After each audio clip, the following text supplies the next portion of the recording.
அது மாதிரி கடைசியில் ஒரு வழியாக அது நடந்துருச்சு.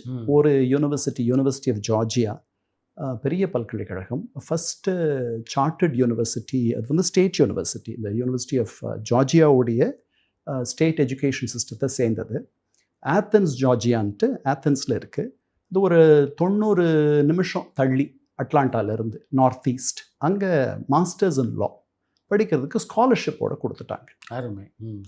ஸோ அங்கே போயாச்சு. அங்கே போய் படிக்க போகிறேன். அங்கே என்னுடைய தீசிஸ் அட்வைசர் வந்து ஹார்வர்ட் எமிரிட்டஸ் லூயி சோன்ன்ட்டு, அவர் வந்து law of the seas, United Nation series, நீங்கள் பார்த்தீங்கன்னா லா ஆஃப் த சீஸ்ன்னு சீரீஸ் புக்ஸ் இருக்கும், அதனுடைய எடிட்டர். அவர் ரொம்ப ஒரு போலிஷ் யூதர். அவர் பழுத்த பழமாக இருக்கார், அங்கே இருக்கார். அவருடைய அரவணைப்பில் என்னை எடுத்துக்கிறார். நான் வந்து அங்கே சுயநிர்ணயம் பற்றி ஒரு தீசிஸ் பண்ணுறேன். அதை வேகமாக பண்ணி முடிச்சிடுறேன். அந்த நேரத்தில் இங்கே வந்து எம்ஜிஆர் தவறிடுறார். எனக்கு எப்போவுமே இந்த பொது வாழ்க்கைக்கு போகணுன்ற எண்ணம் இருக்குதுன்னு நான் சொல்லிட்டு இருந்தேன் இல்லையா. அதனால் வந்துட்டு அவர் அங்கே இருக்கிறதுக்கான, எனக்கு அங்கே வந்து பேக்கர் அண்ட் மெக்கன்சின்னு சொல்லிட்டு சிகாகோவில் இருக்க ஒரு பெரிய லா ஃபார்ம், அவங்க பம்பாயில் ஆஃபீஸ் வச்சுருக்காங்க. அங்கே வேலை போட்டு தரேன்னாங்க. நான் வேண்டான்னு சொல்லிட்டேன். அது அவ்வளோதான் எனக்கு அப்போ தெரிஞ்சிருந்தது. இங்கே வந்தாச்சு. இங்கே வந்துட்டு எங்கள் அப்பாட்ட சொல்கிறேன், நாம் இந்த வரப்போகிற தேர்தலில் எப்படியாவது ஒரு சட்டமன்றத்துக்கு நிற்க வேண்டிய நேரம் வந்திருக்குன்னு நான் நினைக்கிறேன் அப்படின்லாம் சொல்கிறேன். நீங்கள் போட்டியிட விரும்பினீங்க? ஆமாம்.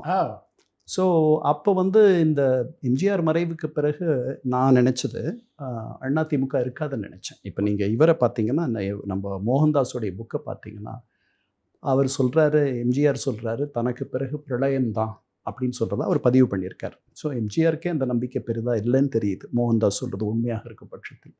நானும் வந்து இந்த பார்ட்டி ஒரு வேளை சிதறி போயிடுமோ, எனக்கு அப்போ தெரியாது இந்த ஜெயலலிதா அம்மையாருடைய வலிமை, அவங்க ஒரு விஸ்வரூபம் எடுக்க போகிறாங்கன்னு அப்படின்றது தெரியாது, யாருக்குமே தெரியாது. நிறைய பேர் வந்து under estimated her and her staying power. இது ரொம்ப பொது வாழ்க்கை ரொம்ப கடினமானது. அதில் இருக்கிறதுக்கு வந்துட்டு உங்களுக்கு நிறைய தாக்கு பிடிக்கும் திறம் வேணும்.